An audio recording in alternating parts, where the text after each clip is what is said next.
Oi, gente. Oi, turma 301. Tudo bom com vocês no terceirão? Aqui é a Rafaela, professora de Sociologia. E na aula de hoje nós vamos dar início ao nosso capítulo 4, que tem como tema, estrutura e estratificação social. O conteúdo da aula de hoje vocês podem encontrar nas páginas 14 e 15 da nossa apostila. Então, vamos nessa. Deixa eu diminuir aqui. Primeira coisa que a gente vai fazer nesse capítulo, que nós falamos sobre estrutura e estratificação social, é entender, o que é um e o que é outro. Mais do que isso, nós vamos definir o que é estrutura e o que é estratificação social. A estrutura social, como vocês podem ver aí no nosso slide, é o que define determinada sociedade, certo? Ela se constitui da relação de vários fatores, sendo eles econômicos, políticos, sociais, religiosos, culturais, certo? É através da estrutura social que a gente vai ter a cara da sociedade. Nós vamos ter a face de uma sociedade, certo? Já quando a gente fala da estratificação, é uma maneira, de como vários indivíduos ou grupos são classificados em camadas, certo? Camadas também são conhecidas como estratos sociais. E o modo, que ocorre ou não a mobilidade de um nível para outro.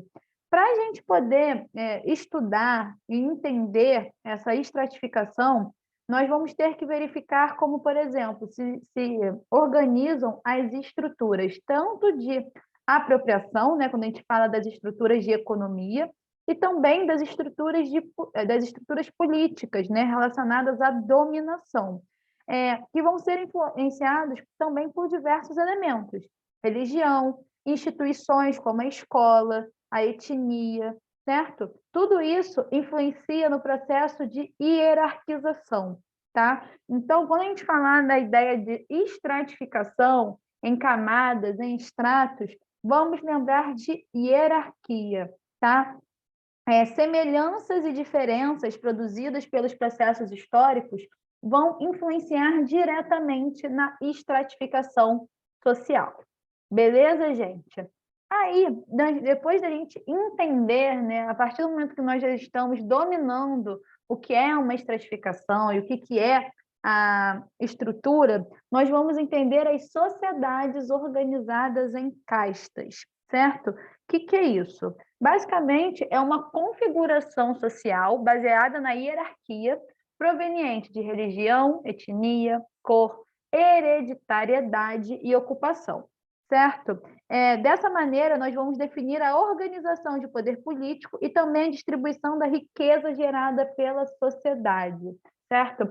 A sociedade mais famosa por se organizar em castas é a sociedade da Índia, tá? E apesar de politicamente isso ter sido abolido, lá por volta dos anos de 1940, o sistema de castas ele sobrevive até hoje. Por quê? Porque ele está culturalmente arraigado, ali presente na sociedade. E como que a gente tinha essa organização em castas na Índia? Nós vemos, que tínhamos a presença dos brahmanes, que são os sacerdotes, certo? Que são superiores a todas as castas.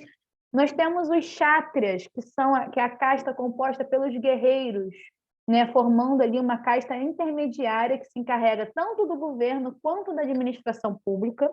Nós temos os vaixas, os comerciantes, artesãos e camponeses, certo? Nós temos os sudras, os trabalhos servis, e também vamos ter os párias, que não pertencem a nenhuma casta e não seguem estas regras, certo? Coloquei aqui, basicamente, para vocês visualizarem essa pirâmide, que vai organizar essa sociedade em castas. Nas principais características, nós podemos destacar como, por exemplo, que as castas possuem relações muito isoladas, onde não há mobilidade social, certo? Eles se alimentam apenas com os integrantes de sua casta. Os casamentos eles vão ocorrer entre pessoas pertencentes à mesma casta para poder preservar essa ideia de pureza, tá? E a introdução de alguns costumes ocidentais, né, tem modificado, tem influenciado a organização de castas na Índia. Já quando a gente fala de estamento, já pelo desenho, né, vocês vão bater o olho aí e vão perceber que é diferente dessa casta que nós estávamos estudando anteriormente. O estamento, ele constitui uma forma de estratificação social com camadas mais fechadas do que as classes sociais, que nós vamos ver mais à frente, e mais aberta que as castas, que nós acabamos de ver. Ou seja, o que a gente quer dizer com isso, né?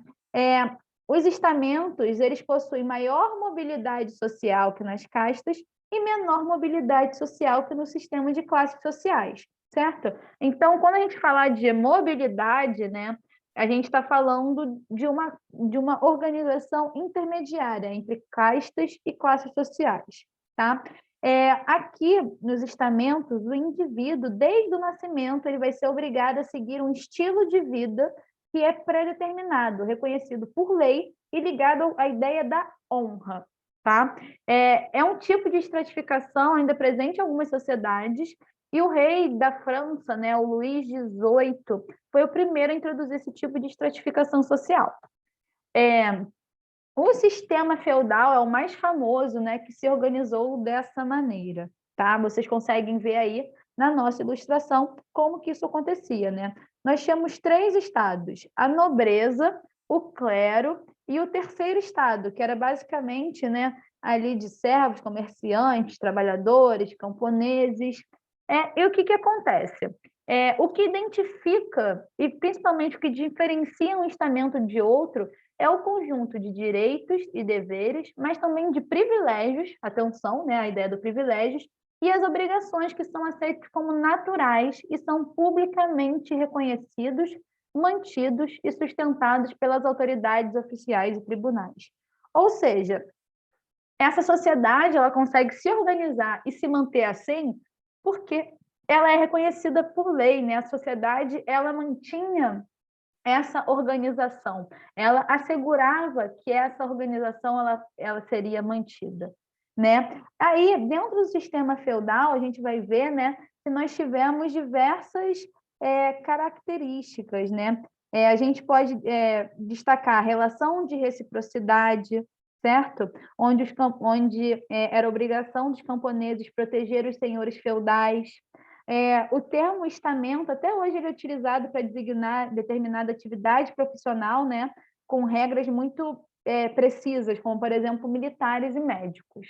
Depois, galera, da gente entender, é fundamental, eu falei para vocês a ideia de direitos, deveres, privilégios, e tem que falar de pobreza, certo? A pobreza é a condição mais visível de desigualdade em nosso cotidiano.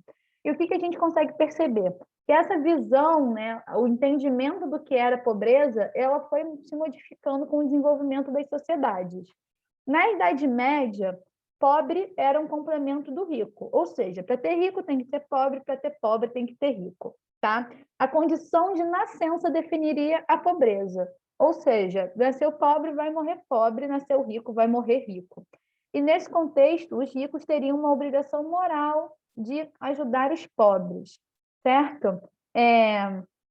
Já ali no século XVIII, né, a gente vai ver que o liberalismo ele justifica a pobreza de uma forma específica, né? As pessoas elas são responsáveis pelo seu destino e ninguém tem obrigação de ajudar o pobre.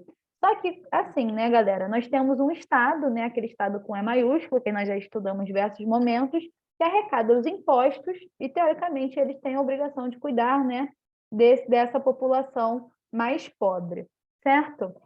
No século XIX foi difundida uma ideia de que o trabalhador seria perigoso e poderia, né, transmitir doenças porque vivia em condições precárias de higiene, saúde e saneamento. Mas ainda, né, a gente tem um destaque do Malthus, certo? E da sua teoria, que é conhecida como malthusianismo. Eu coloquei aí a carinha do Malthus para a gente conhecer.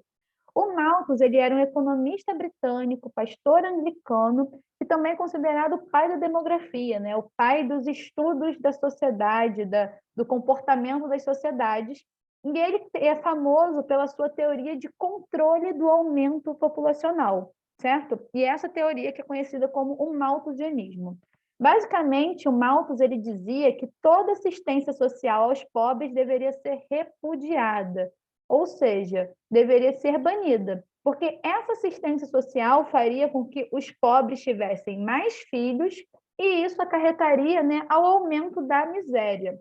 O Malthus ele recomendava a abstinência sexual, certo? E o casamento tardio, porque nesse contexto ainda não havia, né, métodos contraceptivos. Tá bom, galera? Deixa eu abrir aqui para a gente combinar nossas atividades.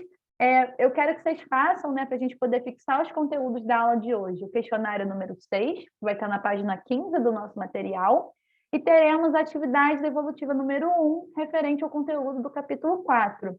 Vocês devem fazer uma breve pesquisa sobre quem foi, né, o Thomas Malthus e sua teoria demográfica, o malthusianismo. Ilustrações são fundamentais e serão avaliadas, e essa pesquisa, pessoal, deve ter uma página, tá bom? A gente fica por aqui. Um beijo, se cuidem, até a próxima. Tchau, tchau.